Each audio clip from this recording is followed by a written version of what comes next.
Hello guys, welcome back to my channel. இன்றைக்கி நம்ம வீடியோவில் ஜான் மில்டன் எழுதின பேரடைஸ் லாஸ்ட் அப்படின்ற போயமோட தமிழ் எக்ஸ்ப்ளனேஷன் தான் பார்க்க போகிறோம். இந்த பேரடைஸ் லாஸ்ட்டில் வந்து கிறிஸ்டினிட்டியை பற்றி எக்ஸ்பிளைன் பண்ணியிருப்பாங்க. இது வந்து ஒரு 17th century போயம். ஃபஸ்ட்டு இதை வந்து எப்போ பப்ளிஷ் பண்ணுறாங்கன்னா 1667 தான் பப்ளிஷ் பண்ணியிருக்காங்க. இதில் இருக்கக்கூடிய கேரக்டர்ஸ்னு பார்த்தா சாட்டன், இவரை வந்து லூசிஃபர்னு சொல்லுவாங்க, ஆடம், அப்புறம் ஈவ், அதுக்கப்புறம் வந்து God of the father. Satan யாருன்னா வந்து இந்த காடுக்கு அகெயின்ஸ்டாக ஒரு ரெபிலியனை க்ரியேட் பண்ணுவார், அவர் தான். அதுக்கப்புறம் ஆடம் வந்து இவர் தான் வந்து first human created by God, இவர் தான் வந்து ஃபஸ்ட்டு ஹியூமன். அதுக்கப்புறம் ஈவ் வந்து second human. God of the father வந்து கிரியேட்டர் ஆஃப் ஹெவன். சாட்டன் வந்து இந்த காடுக்கு வந்து அகெயின்ஸ்டாக தான் இருப்பார். இப்போ வந்து நம்ம போயமோட எக்ஸ்ப்ளனேஷனுக்குள்ளே போயிடலாம். சாட்டன் வந்து அவர்கிட்ட இருக்கக்கூடிய காட்ஸ்லாம் வந்து ப்ரிப்பேர் பண்ணிகிட்ருப்பார். எதனாலனா காடுக்கு அகெயின்ஸ்டாக இருக்கிறதுக்காக. மற்றபடி எல்லாமே வந்து ஹெவனில் ஹாப்பியாக தான் இருப்பாங்க. ஆனால் சாட்டன் செய்கிற சில மிஸ்டேக்ஸால் வந்து காட் வந்து ஆடமையும் ஈவியும் வந்து ஹெல்லுக்கு அனுப்பிச்சிடுறாங்க. சாட்டன் வந்து அவர் செய்கிற தப்பாலையும் அவர் வந்து ஹெல்லால் தான் இருப்பார். இவர் வந்து ஹெவனுக்கு போக முடியாது. சப்போஸ் இவர் வந்து ஹெவனுக்கு போயிட்டா இவருக்கு வந்து நிறையா பனிஷ்மெண்ட்ஸ் கொடுப்பாங்க. அப்படின்றதுனால இவர் எப்படி ஹெவனுக்கு போகும்போதெலாம் எந்த மாதிரி வேஷம் போட்டு போகும்போதுனா பாம்பு மாதிரி ஒரு வேஷத்தில் தான் வந்து ஹெவனுக்கு போயிட்டு வருவார். காட் வந்து இந்த ஃபஸ்ட்டு ஹியூமனை வந்து எப்படி க்ரியேட் பண்ணுறாருனா, இந்த ஏர்த்தில் இருக்கக்கூடிய ஒரு புடி மண்ணை எடுத்து என்ன பண்ணுறாருனா, இந்த மண்ணுக்கு வந்து உயிர் கொடுத்து அதை வந்து ஒரு ஹியூமனாக க்ரியேட் பண்ணுறாரு. அதுதான் வந்து ஆடம். காட் வந்து ஈச் அண்ட் எவ்ரிதிங் எல்லாமே வந்து அந்த ஹெவனில் வந்து ப்ரிப்பேர் பண்ணி அழகான ஒரு சரௌண்டிங்ஸாக வச்சுருப்பார். ஹெவனில் இல்லாததே இருக்காது. எல்லா ஃப்ரூட்ஸ் இருக்கும், அனிமல்ஸ் இருக்கும், பேர்ட்ஸ் இருக்கும், ட்ரீஸ் எல்லாமே வந்து அங்கே வந்து வச்சுருப்பார் காடு. ஆடம் வந்து என்ன பண்ணுவார்னா, ஆடமை கூப்பிட்டு என்ன சொல்லுவார்னா, இருக்கிற எல்லாத்துக்கும் ஒரு அனிமல்ஸ்க்கும் வந்து ஒரு நேம் வைக்கிற மாதிரி ஆடம் கிட்ட சொல்லியிருப்பார். ஆடமும் வந்து எல்லா அனிமல்ஸ்க்கும் ஒரு பேர் வைக்கிறாரு.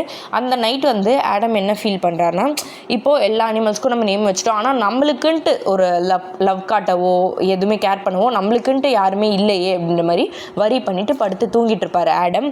அப்போ வந்து காட்க்கு வந்து இது தெரிஞ்சிடும். காட் என்ன பண்ணுறாருனா, இவர் கவலைப்படக்கூடாது அப்படின்றதுக்காகவே இவருடைய உடம்புல இருந்து ஒரு பார்ட்டை எடுத்து அதில் வந்து ஒரு ஹியூமனை க்ரியேட் பண்ணுவார். அவங்க தான் வந்து ஈவ் வந்து ஒரு கேர்ளாக இருக்காங்க. இவங்க தான் வந்து செகண்ட் ஹியூமன். ஆடம் வந்து மார்னிங் எழுந்து பார்க்கும்போது அவருக்கு வந்து ரொம்ப சர்ப்ரைஸாக இருக்குது. இவங்க 2 பேர் அஃபேரில் இருக்காங்க. அதுக்கப்புறம் இவங்க 2 பேருமே ஹாப்பியாக ஃபீல் பண்ணாங்க. இதெல்லாம் கனவா நிஜமா அப்படின்ற மாதிரி யோசிக்கிறாங்க. ஆனால் காட் என்னன்னு சொல்லியிருப்பாருன்னா, நான் வந்து உங்களை க்ரியேட் பண்ணது வந்து எதுக்காகனா, இங்கே இருக்கக்கூடிய எல்லாத்தையும் வந்து இதுக்கப்புறம் உங்களோட பொறுப்பு தான், நீங்கள் தான் வந்து எல்லாத்தையும் வந்து கைட் பண்ணி இனிமேல் நீங்கள் தான் எல்லாத்தையும் பார்த்துக்கணும் அப்படின்ற மாதிரி அவங்கக்கிட்ட கொடுத்துட்டு போயிடுவார். ஆனால் ஒரே ஒரு ஃப்ரூட்டை மட்டும் சாப்பிடவே கூடாது அப்படின்ற மாதிரி ரெஸ்ட்ரிக்ட் பண்ணியிருப்பார். எதுனா அது வந்து ஒரு நாலேஜ் ஃப்ரூட் அப்படின்னு சொல்லுவாங்க. அது வந்து தொடவும் கூடாது, சாப்பிடவும் கூடாது அப்படின்ற மாதிரி ஆடம்கிட்டையும் ஈவ்கிட்டையும் சொல்லிட்டு போயிருப்பார். சப்போஸ் நீங்கள் அதை சாப்பிட்டுட்டிங்கன்னா நீங்கள் வந்து இறந்துடுவீங்க அப்படின்ற மாதிரி சொல்லிட்டு போயிருப்பார். அவ்வளோதான். அப்புறம் காட் வந்து அங்கேருந்து போயிடுவாங்க. இப்போ வந்து ஈவ் வந்து ஃப்ரூட்ஸ்லாம் வந்து ஆடம்க்கு ப்ரிப்பேர் பண்ணுறதுக்காக உள்ளே போயிடுவாங்க. அங்கே வந்து சர்பெண்ட்டுன்னு ஒருத்தர் வருவார். அதுதான் வந்து சாட்டனு சர்பெண்ட்டாக வந்திருப்பார் அங்கே. அதாவது சாட்டன் செஞ்ச மிஸ்டேக் எல்லாமே ஆடம்க்கு தெரியும். அதனால தான் சாட்டன் வந்து பனிஷ் பண்ணுறாரு காடால் அப்படின்ட்டு ஆடம்க்கு தெரியும். ஆனால் ஈவ் வந்து புதுசாக க்ரியேட் ஆனவங்க இல்லையா, அவங்களுக்கு வந்து எதுவுமே தெரியாது. அதனால் சாட்டன் என்ன ஆகுறாருனா, கரெக்டாக ஈவோட கண்ணு முன்னாடி அப்பியர் ஆகுறாரு. சாட்டனுக்கு ஆடம் மேலேயும் ஈவ் மேலேயும் என்ன கோவம்னா, காட் கிட்ட வந்து எப்போவுமே வந்து சாட்டன் தோற்றுருவார், ஜெயிக்க முடியாது அப்படின்றதுனால. இதுக்கெல்லாம் யார் காரணம்னு நினைப்பார்னா, ஆடமும் ஈவும் மட்டும்தான் காரணம், இவங்கள வந்து நம்ம ரிவெஞ்ச் பண்ணியே ஆகணும் அப்படின்ற ஒரு நோக்கத்தோடு தான் வந்து ஈவ் கிட்ட போயிட்டு அப்பியர் ஆகிருப்பார். ஈவ் கிட்ட என்ன சொல்லுவார்னா, இப்போ வந்து காட் வந்து உங்களை எல்லா ஃப்ரூட்ஸும் இங்கேருந்து சாப்பிடலாம், எல்லாத்தையும் தொடலாம்னு சொல்லியிருக்காரு. ஆனால் அந்த நாலேஜ் ஃப்ரூட்டை மட்டும் ஏன் சாப்பிடக்கூடாதுன்னு உங்களுக்கு தெரியுமா?